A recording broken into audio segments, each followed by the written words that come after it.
My name is Jennifer Pfeffer, and I am a teacher on special assignment for ILE for one period of my day. And the rest of my day, I am an English teacher at King High School. And so I have the opportunity through ILE to support Edpuzzle. So all of your questions, if you send them to ILE, they'd get funneled to me as well, and also to support you in your learning right now. This class specifically is designed to help us create thoughtful lessons for our students as we work to improve student learning. We can use Edpuzzle to do lots of things, but some of my favorites is that very tangible way to see that students are learning and that they are practicing. We are also in our SAMR model. We are also looking to help modify our instruction and maybe redefine some of the ways that we are working through videos and through learning. Okay, so our objectives today, pretty simple. We're going to go over how to import videos that you already have. So let's say you have it downloaded from somewhere else or that you already have made. So we'll import from our docs, our computer, or from our drive, and from YouTube. So it's a YouTube video that we have found that we liked, creating a brand new Edpuzzle and edit to use. The goal is that you are going to create Edpuzzle for your class by the time we leave today. And then the option, and not as many people use this one, but it is really cool, especially if you're trying to flip your classroom. We are going to do a screen record in Edpuzzle to create a new Edpuzzle and edit for use as well in our classroom. Today also, just so you know, is designed. I'm going to show you some things, and then I'm going to give you a lot of time to play.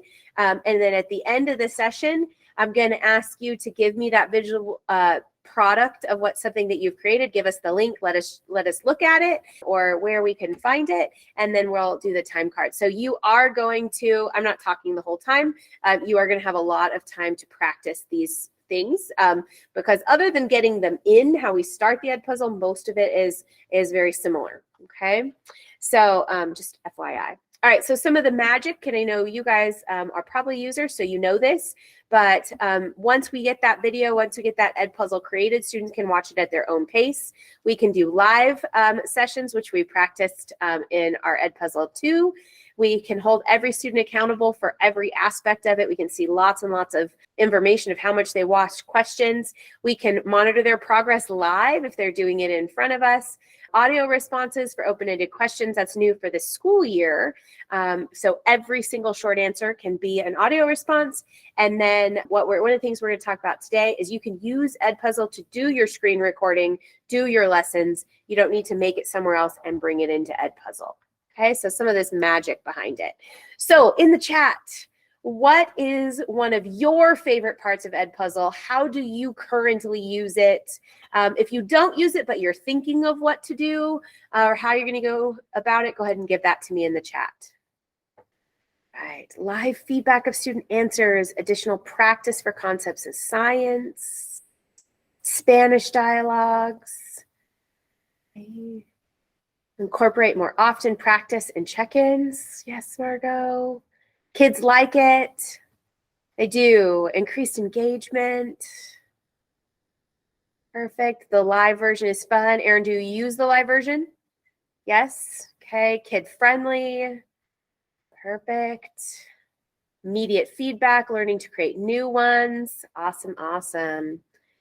Live version of a lecture. Yes. Great for sub days. That is I know this is awful, but that is my #1 use of Edpuzzle is sub days.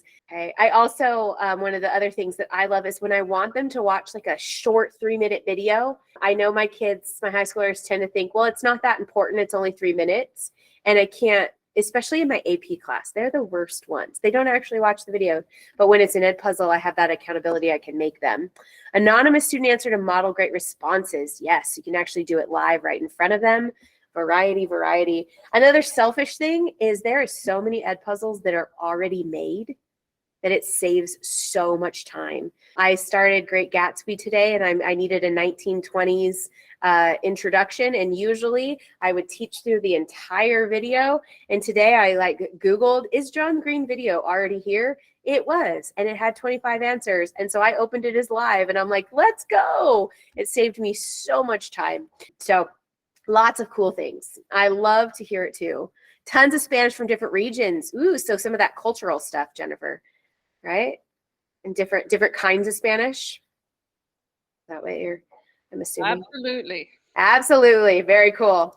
All right. So I know those of you who were in my Beyond the Basics class a couple weeks ago talked about this, but for those of you who are interested in connecting to your network at your school site, okay, you can actually, I'll switch to this tab really quick. This is through our district Edpuzzle account, and these links will actually connect your account to your school. So if you have other people at your school that are making videos, in your network tab, they will show up. So all you need to do is click your school, okay, and then it will work automatically. I did find out you can click wrong schools if you want, and you will see their information. So let's say someone at someone at King is not using Edpuzzle in their English class, but I know my friend at Ramona is. I could join the Ramona school, and then I see their stuff. And then at any time I can switch back. So this is a good document to like bookmark if you wanted to, because you can switch yourself from school to school if you wanted to. When you are in your network, when you click on my network tab, you will actually see the results of your school. And so you'll see all of the shared content that is in here. Okay, so I actually am connected to Arlington High School because I was being silly and I connected myself there. And so my videos that I am seeing these are all Arlington High School teachers because they have created it and it's in their network. Okay, no problem, Max. I understand Wednesdays are crazy. I was almost late too because I was in a department meeting. You can connect to other teachers at your site by simply clicking it. Okay, so that is kind of fun if you're not already doing that. How do we share with our team? So when you create something that is public, it is part of your team, so it shows up in your network.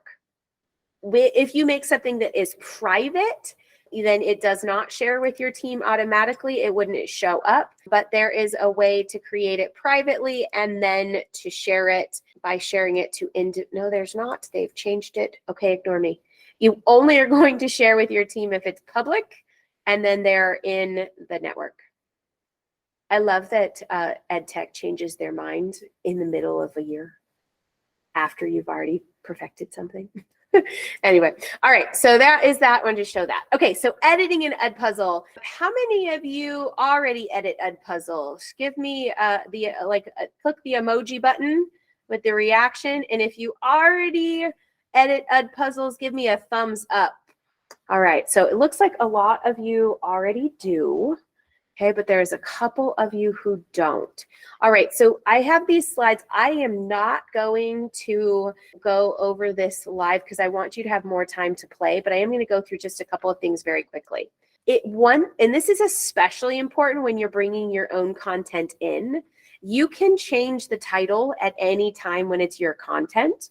So if you bring a YouTube video in, it defaults to the YouTube name, but you can just click the pencil. You can change the title anytime it's yours. I think that's important to know. I didn't know that for the first, 2 years I was using Edpuzzle. But that little pencil, you can change the title. Trimming video, this is what probably most of you are doing, but just in case, at this little white line in the trim, you can just drag it in and you can get rid of some of those minutes. I do this often when I pull up someone else's video. I go in to edit it, and I don't want them to watch the whole 13 minutes. I only want part of it. So you can trim. So trim is when it's at the end. So just like we're trimming our hair, it's at the end. The other thing you can do is you can actually cut, and that's if we want to take something out of the middle. So I have this was this long thing. Okay, I like all of it, but I don't need them to watch all about the molecular biology of something. So I want to take out a minute. So what you would actually do is you click the add cut. You take your cursor, the black cursor, to wherever you want to cut, and you click this add cut button. And what it will do, it will add 2 new trim buttons.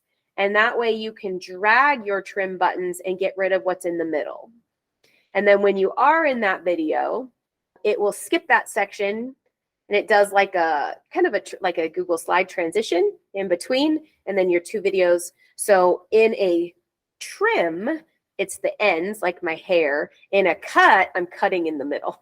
Okay, and then you can trim in between that. So what this screenshot right here shows is that I have cut out this whole middle section. I've cut a square out of it. Okay, and then I can trim at the end. So that's the difference between trim and cut. Okay, any of you trim things? Or any of you are like, I could see why I would trim things. All right, got some thumbs up. Was that enough explanation, or do you want me to give you a little bit more? Anybody want me to demo it live? Hi, Stephanie. Do you have a question? All right. So again, I'm going to give you time to practice this because practicing is where you know what you're doing. Okay. And then adding questions. So the questions, when we pull up an Edpuzzle that is already done, we see these little teardrops, and that lets us know that there's a question there. And so we have our 3 options. So multiple choice, open-ended, and note. So multiple choice, obviously we have choices, whether it's 2 or 5 or 17, you can decide. Open-ended is where they type a paragraph, or this is where we have those audio responses when we want the kids to talk. I think this maybe is what Jennifer is using when she's hearing her Spanish kids talk. And then note is when you want to give them a note. So those of you who teach littles, this is where you can put an audio response, give them direction. Those of you who teach bigs, this could be where you give them audio responses too, or you can have something that they are going to read. Okay, so those teardrops are when we add our questions. All right, so we're going to get to doing some things right now. If you do not have the Edpuzzle extension installed, you need to install it. So the Edpuzzle extension will show up in your puzzle piece at the top, and it should be literally the orange puzzle. If you're on a district device, it's pushed out. If you're on a home device, you can click the link I just put in the chat and install it. Okay. Why do you want the Edpuzzle extension? The Edpuzzle extension is the way that we create new content. So if you're doing it, do it right now. Everybody has it. You found it. Okay. We have found this Edpuzzle extension. Okay. Question. Do you want time to trim and cut and edit right now, or do you want me to show you something and have more time later? Anybody have an opinion?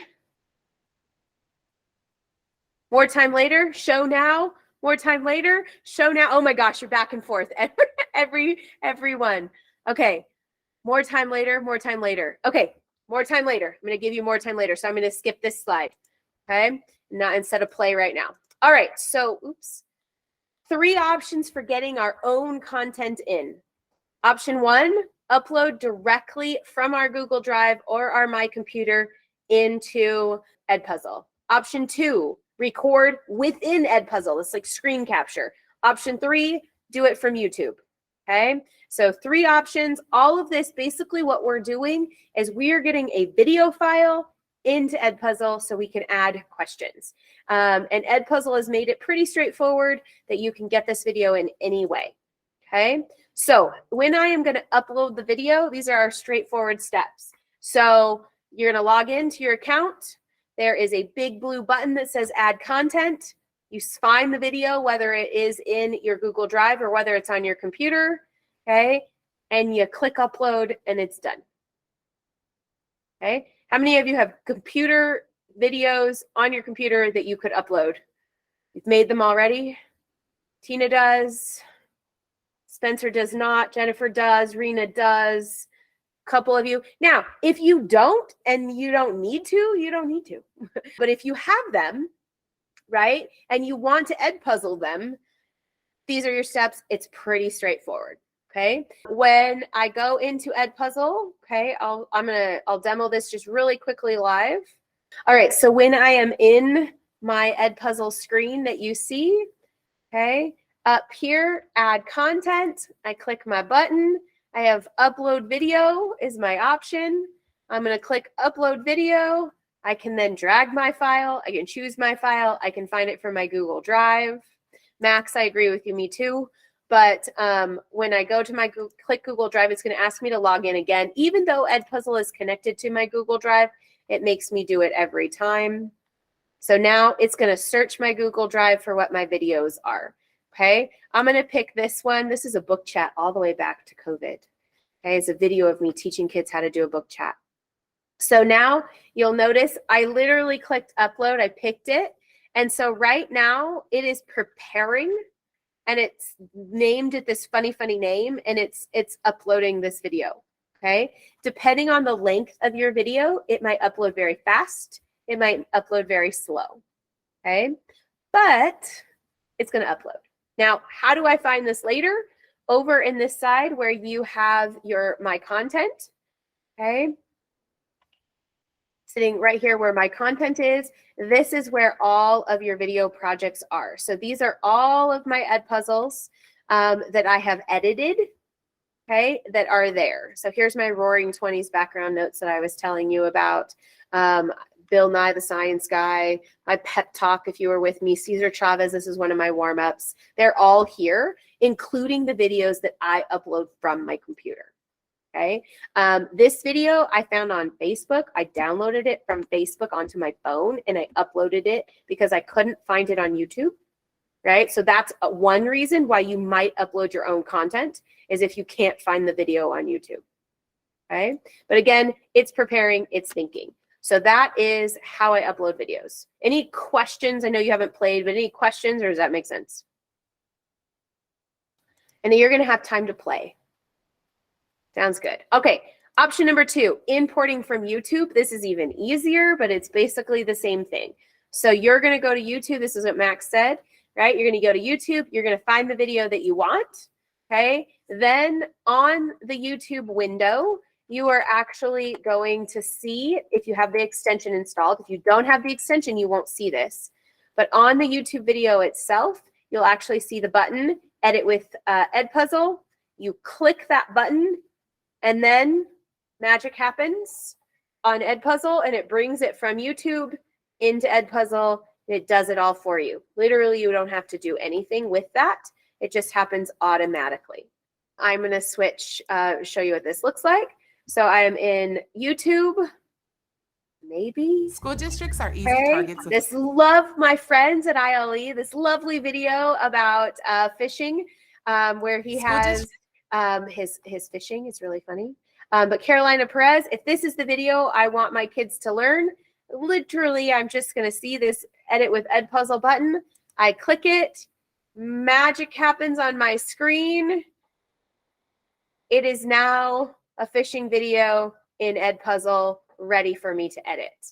Okay. Now I don't want this title. I can actually click up here and I can change the title. This is where I can trim and edit. It's now in there. So it is that fast. Okay. Edpuzzle is faster than uploading from your computer because the video already exists on the internet. Okay. So it is a faster reaction time. Then I edit it. It's still in my content. That is exactly the same as the other one. Sound good? Questions about importing from YouTube? No? All right. So the last one is the screen recording, and you have to have the extension for this to work. Again, your extension. So there is 2 ways to start screen record. The first way, which is most of the way you're going to do this, is you're going to click on that little extension tab. And I'm actually going to share my whole entire screen so that you can see this. I click on the little puzzle piece, and then it's going to pop up with my window. And here is where I can decide which microphone I'm using, which camera I am using. I can also decide, do I want it to record the tab I'm on? Do I want to record my whole desktop, or do I want to record my camera only? Why would I do that? What's the difference? Tab, obviously, just one tab. Desktop, which I'm in right now, so you can see everything. Camera only, just my lovely face. So if I want to send a message to my students that I'm lecturing and they're listening to my lovely face, camera only, it's just me. Those of you who have used Loom in the past, I love Loom, but that is the version of desktop or tab where you are going to show up in a square instead of a circle, okay, and be able to have the record yourself. In your show options, you get a countdown when you start your recording, and then your recording time is showing. So I'm going to actually record right now. So the moment you hit start recording, you'll notice on my screen, I got my countdown. It is now recording just me. Okay. I have my microphone. I can actually mute myself. I don't know why you would do that if you're recording yourself, but you can. Okay. I can decide, oh no, that's trash. I can throw myself away. I've now deleted myself. I've stopped recording. But if I want to go back to it again, right, then I start my recording all over again. And it is that simple. Okay. So now I'm on the tab. You'll notice that he is behind me. I'm down here at the bottom. Okay. Your controls gray out. Can you tell that on the Google Meet screen? Okay. So my controls gray out. So right here, I can move my controls. Okay. Why is that important? Because sometimes they're covering the words that you are talking about. So you can, if you click on where the like 6 little dots are, you can move your controls. Again, I can mute myself. I can also turn off my camera. And when I turn off my camera, notice that whole box goes away. So maybe I want them to see me for part of it, but then I want them to see the slides. So you can turn off your camera on and off in the middle of your recording. I can draw on my screen. Okay. So if I'm teaching a math lesson and I actually want in front of them, I want to work it out. So I know several of my math teachers at King do this as homework help. And so they'll actually record an Edpuzzle of the step by step, and they're doing it live with their screen. And then that's the kids' homework to watch and then do their own assignments. So depending on how you wanted to do that, if those of you who are littles and they're practicing the, where it starts, I have a TKer. So they're doing M's. So he has to do the dots. It goes here and here, and then it loops, and it has to end here. And so you could even make that video where then they are practicing, and you can make sure that they are watching it as you talk to it. So that's my writing. I can change my color. That is also in there. I can also change my fatness. So if I wanted to go and write over Eric, I can do all of those things. Okay, so that's my pencil. I can undo. Oh no, he's only a one-eye pirate. So I can then undo it. I can also erase any of my pencil marks. Look at all of them erased at the same time. This is delete, pause, and stop. Okay. Let's say you don't want your tools to show. You can actually make your toolbar shorter. Right? That's what that little line is, so that when we are auto recording. I've been recording this entire thing.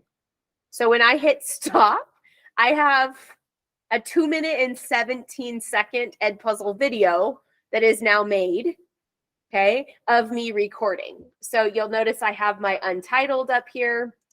So I can say this is, I have to hit my pencil up here. Okay, this is Jennifer modeling. Okay, I've saved my title. It changes here. I can trim my video if I need to, automatically built in. I can also choose my thumbnail. So it comes up with a bunch of different, so I want that to be my thumbnail. I always look at my face, like which of my faces do I want to be first, right? So I see that. Now, this is the other part down here. Choose the privacy, who can see it, public or private. If you want no one on Edpuzzle to be able to use your video except you change it to private.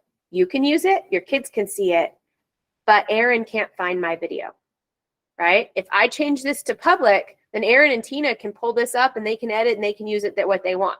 Now, if you're screen recording yourself, most of the time we want it to be private, unless we don't care if we go viral. Right? I don't know. Some of us, being viral might be cool on Edpuzzle. But for the most part, we're going to click private because we don't necessarily want everybody to see our videos. So once you have done all of these things, this one's a little bit different than the first two. You just up here, click upload video. And whereas the first two, you just click and it does its magic, you do have to click upload video this time. And Edpuzzle does that so you don't upload a bunch of videos.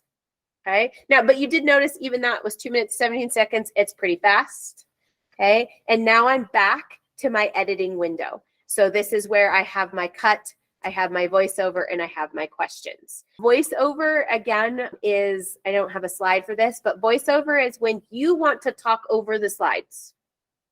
Okay. So you're adding your voice to it. And so but it replaces what was the other audio. Okay, so let's say you like the same video, but you want it to be your audio, you can do that. Okay, and then this is also where you add all of those questions that we were talking about.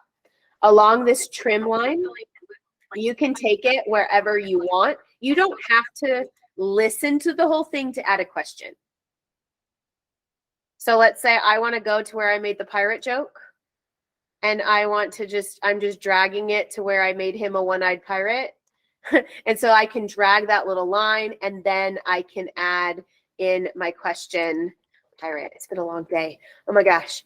And so when I add that to my one-eyed pirate, then he is the question. So again, you don't have to watch the whole thing, right? You can add it. You can add it wherever you want. I'm gonna have to tell Eric I made him a one-eyed pirate. I think he'll think it's funny, but and then you just finish, just like any other editing of your videos. Did I get pirate right? I did. Thank you, Jennifer, for making sure I was right.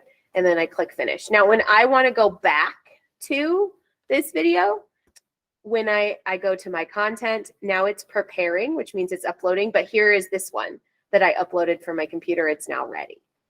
Okay. Edpuzzle hosted. You'll see this now come up. This is the one I uploaded. And you're like, why does it say Edpuzzle hosted? It means that Edpuzzle's holding the video, not YouTube.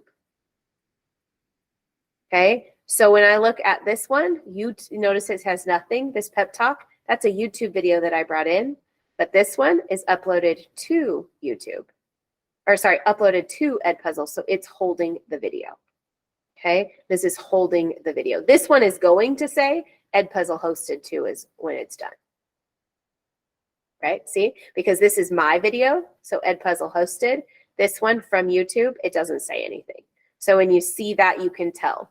I did open an Edpuzzle that I used years ago, and it said it was here, it looked like it was here. When I clicked it to open it, it gave me an error message because YouTube had taken down the video. If there's something that you are so passionate that you never, ever want to lose in Edpuzzle, download it or make a screen recording of it, because if it goes down from YouTube and it's from YouTube, then it won't work as your content anymore. Do students have access to create Edpuzzles that they use with screen recording and voiceover? Yes, they do. Yes, they do. The Chromebooks are supposed to have the Edpuzzle extension on there as well. But if they don't, that is a necessity to do the screen recording, Scott. So when you see them in the library, that is something that they might be asking you if it is not working. But students have access to do that as well. They do not have access to bring in from YouTube. But they do have access to do their own recordings with the extension. Great question. Yep. They can also do it through Loom, but if they're going to make it in Edpuzzle, like they're going to add questions, use Edpuzzle. If they're not, then they can use Loom through their district account, and that's just a screen recording. They're kind of separate, but kind of the same. Yep. Good questions. Any other questions that might help everybody? Anything you think of? Instead of 10 minutes, we got 17 minutes. All right. So create content, bring something in, practice. ILE is going to pay you right now to create curriculum. Okay, so I want you to try it. I will be here for you the entire time. Yay, Tina, to answer any questions if you get stuck. I will model it for you, or if you have any, if you're like trying something and you want to see it. Again, the slide presentation, especially for those of you who are editing maybe for the first time, where you are doing some of these, changing the titles, trim the video, cutting the video. These are in those slides, so you can open them, so you can go back and look at them. But obviously, I will help and model too as much as you need. Okay? All right. Go forth and be awesome. Stay here, though, because I want to pay you. I can't pay you if you leave, so stay here. Does that make sense? Like you want 2 questions at the same pause? Exactly. You can't, other than what you just said. Okay. Like dragging them right next to each other. Okay. Yeah, it doesn't have the ability to stack them. Okay. You can get them really, really close, but it sounds like you're dragging them already. Well, I haven't yet, but yes. Okay. So like you can click it and then it can play for like a millisecond, and then you can have another question. Okay. Yeah. So it might be jolted. It might be a little jolted. Okay. Yes. Okay, thank you. No problem. Sorry, I wish you could. One day. One day. I know. Edpuzzle is very receptive to what we ask them to do. And RUSD is a big client. But Okay. Hi, Jennifer. I have a question. I'm one of your Yes. beginning people, and I am just checking out different videos and trying to figure out how things work in general. Perfect. When I'm watching the video and I get to a question, I can answer the question, but can the kids, I'm able to fast forward and just go through questions. Can the kids do that too, or no? You get to toggle. I'm going to stop the timer because it's going to be really loud. You get to toggle that on and off. So it's Okay. called skipping. And so when you assign it to them, you toggle on no skipping, Okay. and then they cannot fast forward to the question. Okay. That was what I thought. Okay. Thank you very Yep. much. Yep. And I'm glad that we can fast forward to the questions. I don't want to sit and listen to all this, but I want the kids to. Exactly. Exactly. Thank you. Yeah. So it's called skipping, and it's when you go to assign it to them. Yep. All right, guys. So come on back to the chat. Tell me what you just created. Tell me something that you just played with. How are you going to use this in your class or with your people? I know some of you have different versions of learning. In the chat, tell me your product. Tina. Oh, I was going to share what I made. But Tell you us. can Tell put us. it in the chat. We have videos. I teach core knowledge Okay. at Bryant, and I teach first grade. And we have videos. I didn't create the videos, but on YouTube, someone has created amazing core knowledge videos. And so it has the whole lesson with the slides and pictures. And Oh, cool. so I do use that, but I'm constantly pausing it and asking questions. And so now I put my own questions in. Some of them are multiple choice, some of them are open-ended, but so they can record their answer. Very cool. Very cool. All right. So Spencer found the video was too high end. Yes. Found a different video. I know sometimes that happens to me too. Blood on the River found a parody, added some questions. Nice. Upload a video, added 6 questions, started adding questions. All right. So you guys are the experts in the room. So as we start using this, what is this going to look like in your classroom? Tell me in the chat. How are you going to use it? Is it going to be homework? Is it going to be independent? Is it going to be live? Is it going to be station rotation? What is your plan right now of how you're going to use this in your room? Live or for subplans for Spencer? What do you think? I've got some live mode.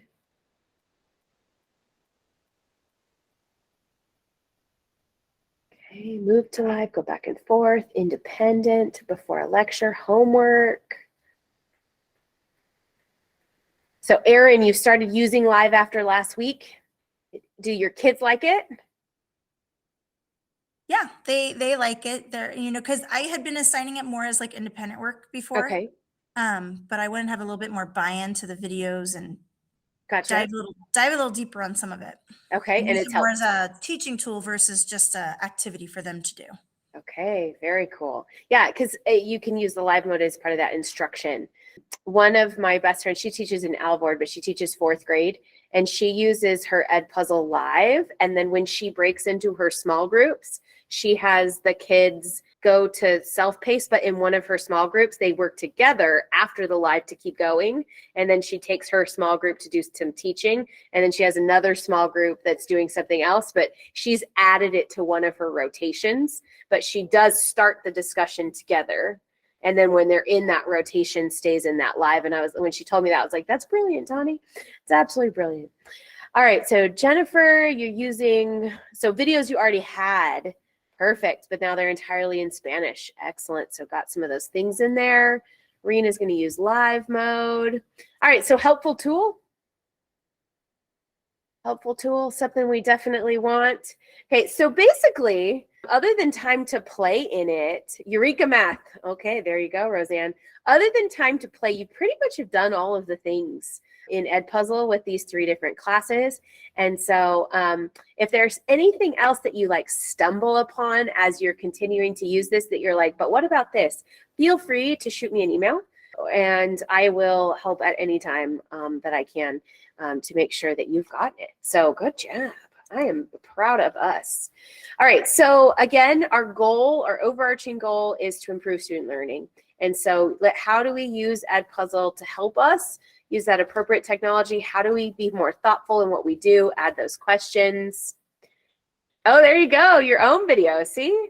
Sometimes they like to see our shining faces. You can use Edpuzzles for parent emails too.